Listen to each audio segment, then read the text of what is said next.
Eto, meron na tayong kalahok para sa 50 dayas na challenge natin. Pag na-MVP ka, matik, may 50 dayas ka, send agad. Sinow ko na agad si Julian kasi 38% dito yung win rate ko. Baka makuha pa ng kalaban, mahirap na. So, paano yung napik ng kalahok natin dito? Durog na ang kalaban, matik, MVP na to.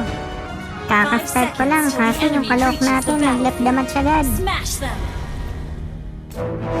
Unang turtle clash, wala yung kalahok natin. Ako lang yun nandito pero subukan kong pasukin at guluhin tong mga to.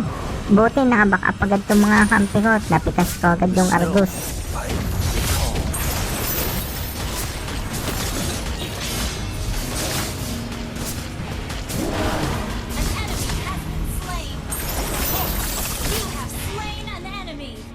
Nakabawi yung kalahok natin dahil hinabol ko dito yung lance. Tapos napatay namin siya sa blue. Lugi yung kalahok kasi makaka-double kill ako dito. Dapat pag ganito, iniiwanan mo na yung red. Pinupuntahan mo na ako nang may magkaroon ka man lang ng assist o kill. Second turtle fight, wala na naman yung kalahok. Kaya yung alis dito, nagkaroon ng double kill. Siyempre, plus assist sa akin.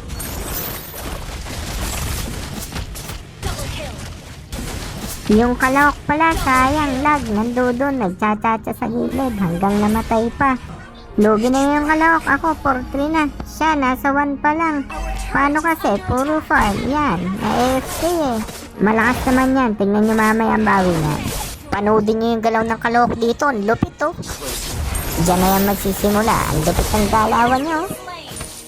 Another bakbakan ulit. Tapos panoodin niyo yung pagpasok ng pano dito. Lalako talaga kalaban. Kita niyo ba yun? Nagbabawi na ang kalahok. Medyo malakas ang loob ko dito. Kaya kahit tatlo talagang pinapalagan ko.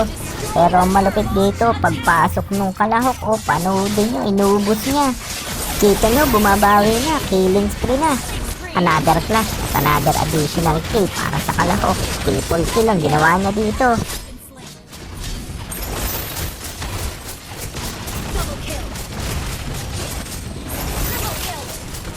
May labang nagaganap sa taas kaya babak up tayo.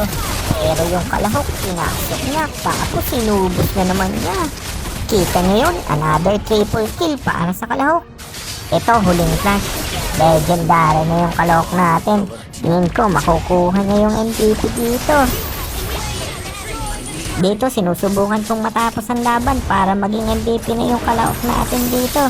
Ang problema, pagkapatay niya ng isa, umuwi na.